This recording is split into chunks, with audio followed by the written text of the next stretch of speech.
I woke in the middle of the night to find my boyfriend sitting on the end of our bed, staring into the dark corner of our bedroom. I called out to him grudgingly, "Jack." He did. "Jack." I called again. He was still and completely silent. I moved to the end of the bed and looked at him. The look on his face froze my blood. It's as though he wasn't there. His eyes were wide open. His pupils were like dinner plates as he stared endlessly at the dark corner of our room. Needless to say, nothing like this had happened before. Jack wasn't a sleepwalker. He usually slept through the night just fine. No tossing or turning, or even grinding his teeth. He was gripping his knees with both hands. I reached out and gently put my hand on his ... I swept his brown hair out of his eyes and softly said, "Jack, let's go back to bed." I wasn't trying to wake him. They say you're not supposed to wake a sleepwalker. I was trying to guide him back under the covers, but suddenly he snapped out of it and the life came back into his eyes and he looked me. "Haley," he was clearly confused. "I woke up and found you sitting here on the end of the bed. You looked completely out of it," I said. "Damn, really? That's creepy." He blinked a lot and looked around the room. "Let's go back to bed," I said. And we did. We got up a couple hours later, around 5 a.m. Jack was working crazy hours. He would go in at 6 and work 12 to 16 hours before dragging himself back home. We assumed that was the reason for his strange behavior, so we made a plan to get to bed earlier. He got home around 9 p.m. and went immediately to bed. I joined him a couple hours later. I slid under the covers. He turned over and put his arm around me, and I was out. I woke up with a start this time. Again, Jack was sitting on the end of the bed, staring into the corner. "Jack," I hissed at him. I'll admit that this time I was not in the mood. It's selfish, I know, but I just wanted to sleep. I managed to pull myself out of bed. I sat down next to him. Again his eyes were fixed on the dark, far corner of our bedroom. I grabbed his knee and gently shook it. "Jack, we have to go back too." Then Jack said something. It sounded like SSS's one UHHH ... double quotes. I leaned in close to him, fully awake now and chills going up my arm. "What did you say, Jack?" SSS's one UHHH ... ses one UHHH ... double quotes. I was ready to give up and pull him back to bed rather than sit up and try to translate gibberish, but then he raised his hand. He extended his index finger and pointed into the dark corner, and he whispered ... "He's watching ... us ... A shock of fear ran through my body like lightning. I slowly turned from Jack to the corner where he pointed. I stared into the darkness, but saw nothing. What did I expect to see then? A ghost. Then I jumped up and moved to the side of the bed and snapped on the lamp on the side table. I looked over at the corner of the room one more time to be sure. There was nothing there. Did it happen again? Jack was looking at me, blinking his eyes rapidly with a kind of anguish on his face. I remember it this time. I sat next to him on the bed. I could see the bedroom, but I couldn't move. "Sleep paralysis," I said. He nodded. It was as if something was forcing me to stare into the corner. I was just staring into the darkness until I began to see ... something emerge from the wall. He looked terrified. "It was a nightmare," I said. I rubbed his back and kissed him. It felt like I was conjuring something. He added ... "A nightmare," I repeated. "Let's go back to bed." Beep beep beep. It was Jack's alarm on his phone. It was 5 a.m. and time for him to get ready to go to work, even on a Saturday. "Fuck," Jack groaned. "I'll start the coffee," I said as I made my way down the hall. I decided not to tell Jack what he was saying in the night. He's watching ... us ... It was probably nothing anyway, just a nightmare. I handed Jack his travel mug of black coffee, gave him a kiss and watched him step out the door into the still dark morning. I had the day off from work. After some coffee and reading, it was time to get the house in order. I started in the bedroom. I was making the bed when I got a feeling I couldn't shake. It felt like I was being watched. I looked over at the corner of the room and almost screamed. On the corner walls of the room was what looked like the silhouette of a man. It was an outline of a full body. There was clearly a head, shoulders and torso cast onto the corner of the room. I watched the figure for a second, and something seemed off about it, apart from the obvious strangeness of its presence in general. The figure did not seem like a shadow, but more like an image imprinted on the wall. I slowly walked over to the corner and placed my hand on the wall. I don't know why. When I pulled my hand away, it was covered in a dark dust. I looked closely at the dark image, then I wiped my rag across it. The dust came away onto the rag and powdered into the air. It looked like ash. I wet the rag and wiped the rest of the shadow figure off the wall. I know what you're thinking. Why didn't you just leave the fucking house? The short answer is, we did. I spent that whole day alone in the house.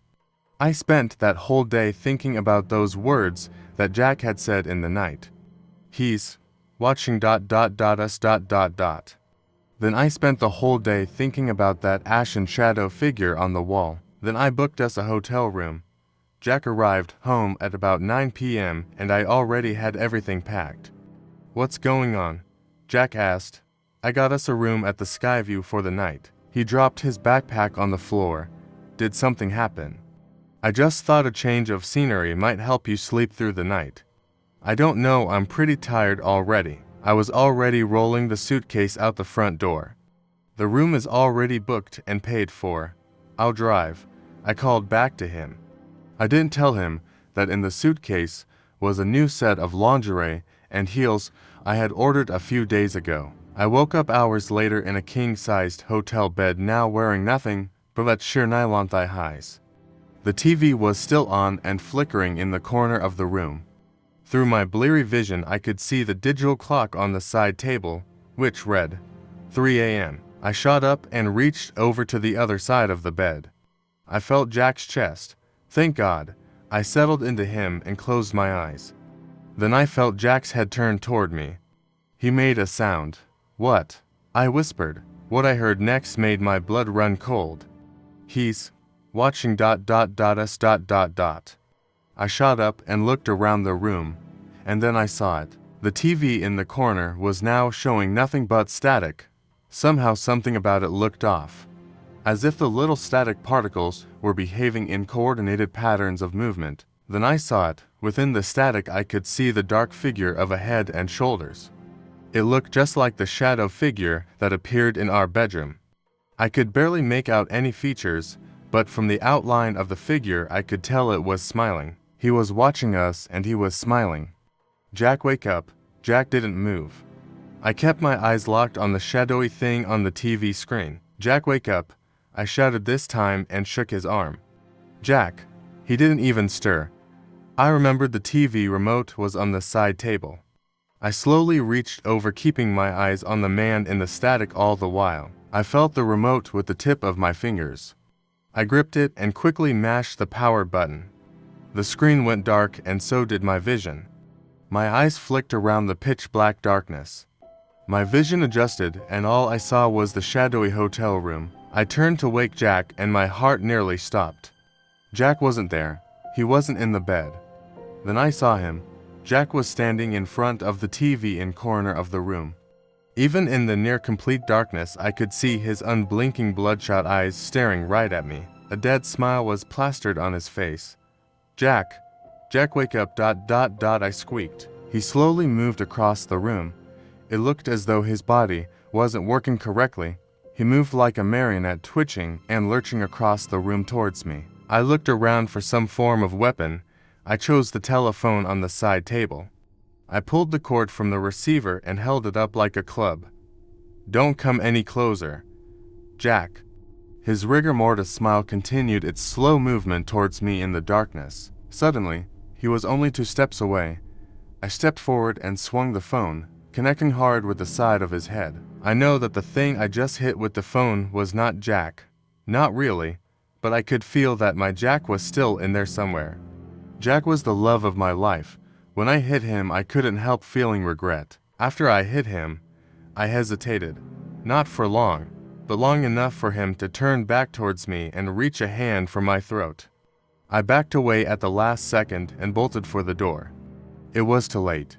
He caught me by the arm. The last thing I remember was my scream being choked out by a hand gripping my throat and squeezing hard. I woke up in our bedroom. I was on my knees, bound with duct tape around my ankles, wrists, and mouth. In front of me was Jack. He was kneeling facing the dark corner of our bedroom. His head was flung back and he was rapidly whispering something. It looked as though he was in prayer or some kind of religious fervor. Then I saw it. The dark shadows in the corner of the bedroom seemed to darken even more. A shape emerged, a head, then shoulders and arms ... At first the shape appeared as a silhouette. Then it seemed to emerge from the wall and take solid form. A face was coming through our bedroom wall, and it was darker than dark and smiling a horrible smile. The same smile I saw plastered across Jack's face. Jack's whispering became more urgent. He spread his arms out to either side. The dark thing opened its eyes. They were pitch black. Its arms emerged from the wall. They were long and its hands extended out into narrow, endless fingers. It reached out and put its hands around Jack's throat. I tried again to scream. The thing's hands moved up and gripped Jack's head, then with one quick motion snapped his head around completely. I'll never forget the look on Jack's face. He was smiling. I screamed and cried. The dark thing pulled Jack into the corner of the room and somehow pulled him through the wall. Jack's body was gone and I was left alone in the bedroom screaming through the duct tape on my mouth. I toppled onto my side and screamed until my voice box shattered, and then I kept screaming. I slammed my knees into the ground, making as much noise as possible. I don't know how long it was before the police showed up. They asked me what happened. I couldn't speak after screaming for hours, so I had to write it all down on one of their notepads. I told them what I am now telling you. They didn't say as much, but they clearly didn't believe me. Jack's fingerprints were on the duct tape that I was bound with, and technically, he is the one that did that attack and restrained me. My claim that he was under some kind of supernatural possession to them, and thus read as a defense mechanism against the domestic abuse that they believed I had suffered. Every so often, an officer checks in with me to see if I know where Jack is or if I've heard from him. They believe he's on the lam somewhere. I'm living with my family now. I sleep with all the lights on if I'm lucky enough to sleep at all. Lately, there's been power outages in the neighborhood. They didn't start until I started living with them. I don't know why that thing took Jack and didn't take me. I can only assume that one of these nights it will come back.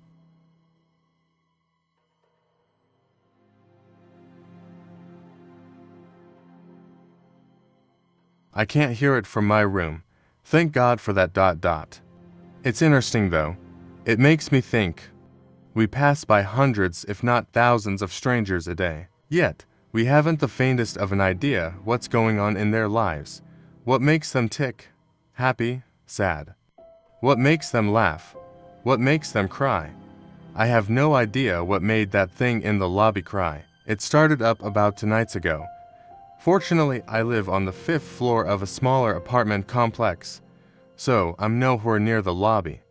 I was coming back from the gym when I caught a glimpse of a woman facing the mailboxes we have mounted on the wall. Her clothes looked a little rugged, her hair as quite long as well. Most people notice if someone else enters the lobby. It doesn't have a lot of room. I was expecting her to flinch or at the very least look my way, but she didn't. She just stood there, facing away. She was sniffling, so I figured it'd be the wrong thing to do to approach.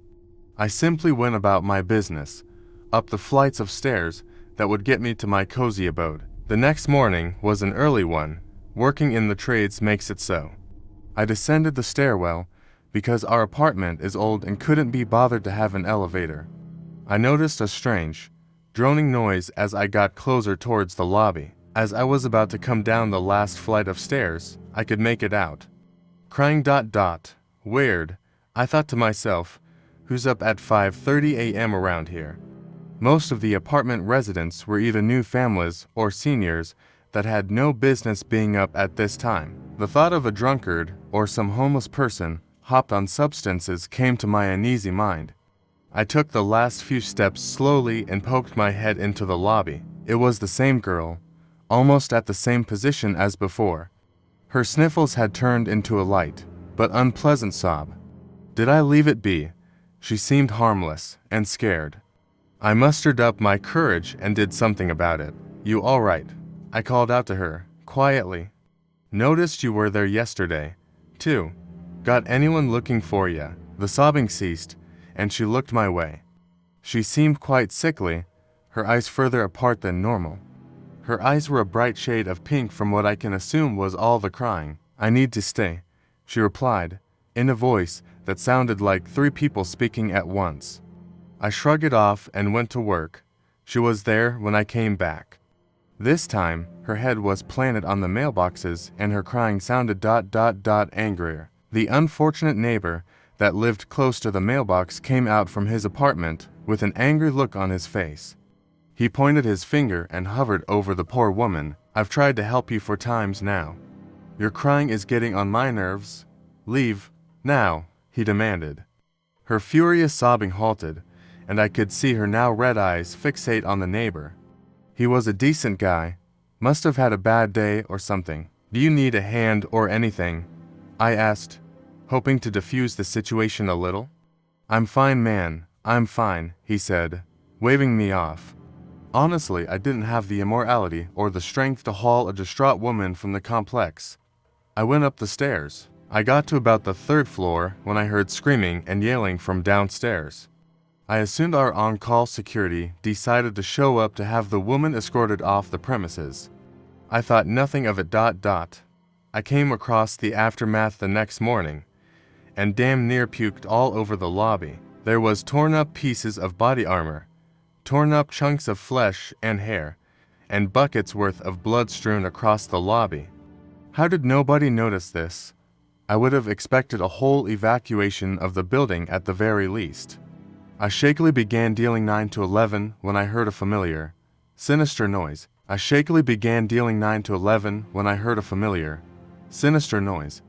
Crying, coming from that neighbor's apartment. I noticed the door was cracked open slightly. Something in me was possessed to go in there to look for survivors. Or anything really. I heard the crying. It sounded more warped than before. I also heard the sound of something dragging along the floor. "Anyone home?" I called out, expecting something to pounce on me any minute. Slowly, the woman emerged from one of the rooms, dragging two bodies in each arm behind her. She was covered in blood. I could almost identify my neighbor, but his head had been caved in too badly. I was unsure who the other one was, his wife maybe. I was frozen in fear.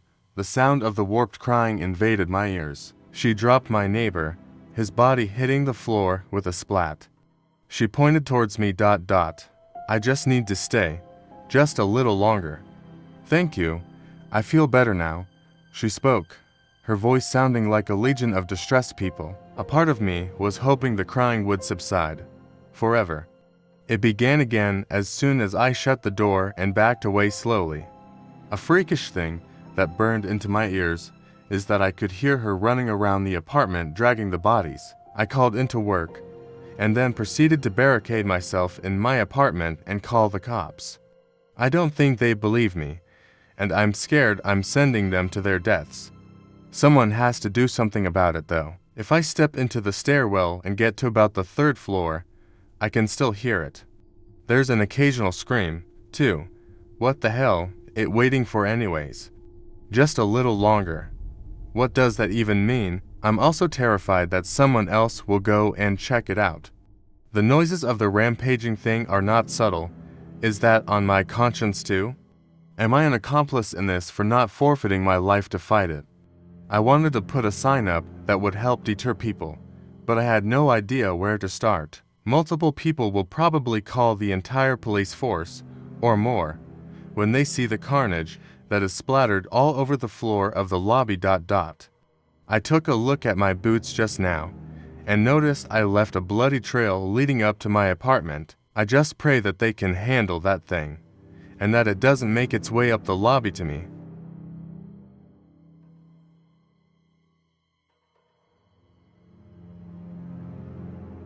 People always want answers, yet people are seldom ready to accept those answers.